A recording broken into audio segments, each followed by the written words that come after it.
So originally, I was going to show you how to make things and how to can and have recipes for canning, but then I thought there's surely some kind of legal nonsense if I show you how to can something and then you get botulism. So you want my recipes for things? Here's what they are. You go to Fresh Preserving, which is the Kerr Ball recipe website. That's where I get all my recipes.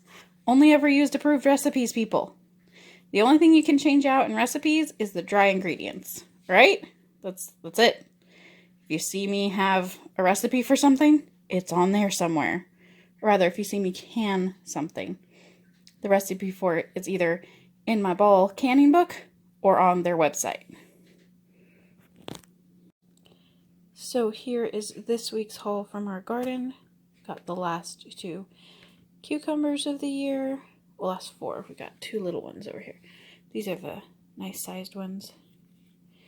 Got a couple of white eggplants, one purple eggplant, a whole thing of tomatoes, big strainer. I'm going to turn these into tomato sauce. I've got some peppers I'm going to dry, tomatillos to turn into salsa. These round green beans I'm going to turn into dilly beans, which are a little bit, they're a pickle, and they're a little bit spicy. My husband's favorite. These flat green beans, we have so many different types of green beans. We have 1, 2, 3, 4 types of green beans. I'm going to turn these green beans into just dinner. I'm just going to decide. And some more random tomatoes and peppers. And apples. These are not all of our apples. These are just the apples that are, they don't have any wormholes and very little bruising. So these are the ones we're going to take down and store in our root cellar. We have already turned a bunch of them with wormholes, cut them all up, turned them into applesauce and apple butter, and we've given a bunch to our local food pantry too. Same with our Asian pears. I've turned a bunch into applesauce and apple butter, given a bunch to the food pantry.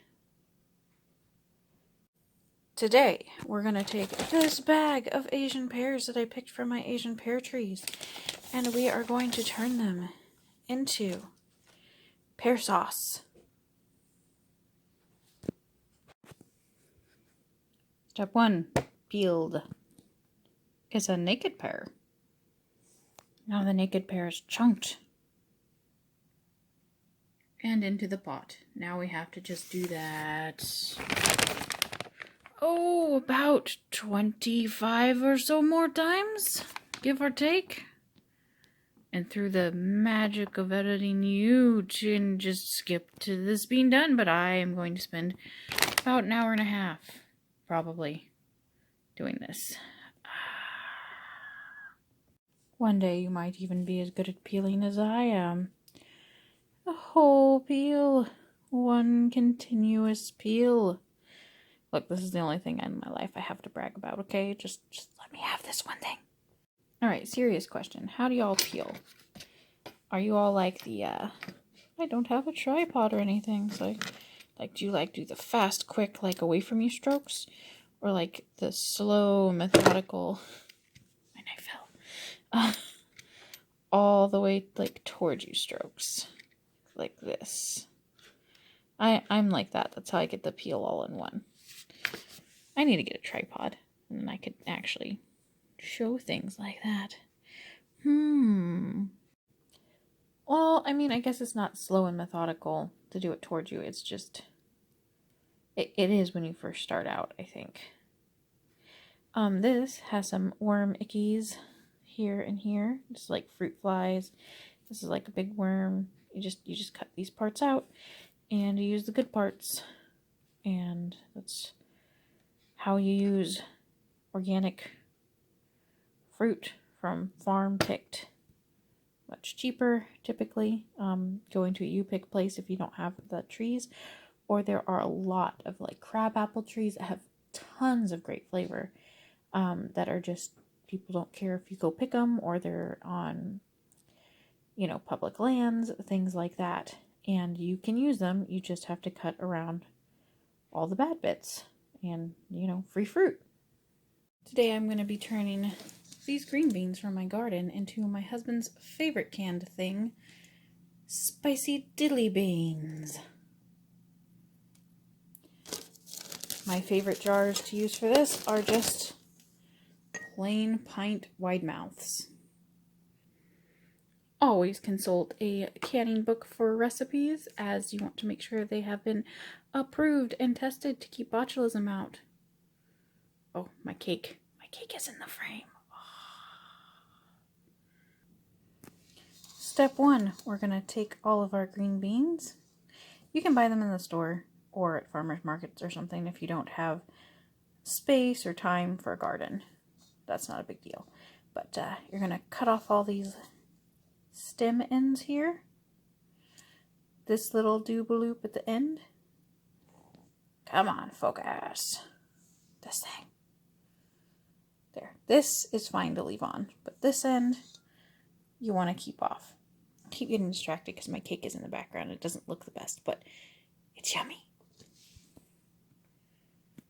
Cake. Okay. So you're going to wash all these guys, and then you're going to trim all these ends. Once they're all washed, you line up your green beans and you chop off the offending ends. Put that into your compost if you have one, or your city does. Then you take these little guys and you put them in your jar like this. You want to start with it laying down. You don't want it to go above around here and midway between this ring and this ring. We're about 4 inches tall.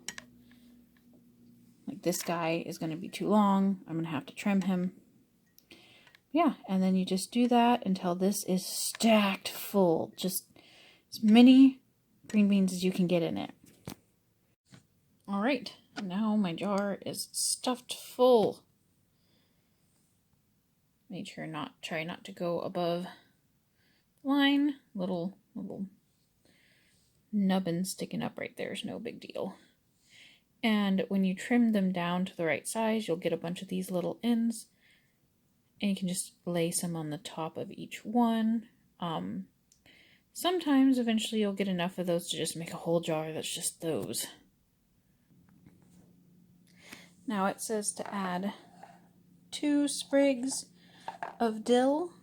However, I don't have dill sprigs currently. I'm probably going to grow some dill next year, how much I use. So, you use enough dill. If you have it canned, that's fine. That's plenty. And then it wants you to use 1 crushed garlic clove. I find that the minced garlic works just fine. And you add about a teaspoon of the crushed garlic. And then you're going to want to add 1 small dried hot pepper. These are from my garden, but you can also just use red pepper flakes. And that's to taste. You can put these on the top or on the bottom. It doesn't matter after processing. They get evenly distributed throughout. I just find that putting it on the top keeps the bottom flatter, and so the green beans sit below the line that they're supposed to when processing. So 1 little spicy pepper is about our heat tolerance. Granted, that would be a lot of red pepper flakes. This is just an assortment of these guys and these guys, the peppers there, that have been dried in my dehydrator. And then I just store them in a mason jar to keep all the humidity and water and stuff out from rehydrating them. So I always like to have half-size jars for in case something like this happens where I didn't quite have enough for 3 full jars. I love these for salsa too, these half pint wide mouths. Remember, when you're using a recipe for processing time and stuff, if it doesn't give you another size jar, you can always scale down but never up. So I'm going to process this for the same amount of time as I would these guys. I'm going to be using the same method as these guys to make some spicy cucumber pickles. They actually have the recipe for this in here as well. They use the same time, the same ratios of water and vinegar, all that stuff. Just their normal dill recipe doesn't include hot peppers. And I'm going to put hot peppers in it. You're allowed to add whatever dry ingredients you want. That doesn't mess with the ratio. So I'm going to do some hot pickles because I don't have any yet this year.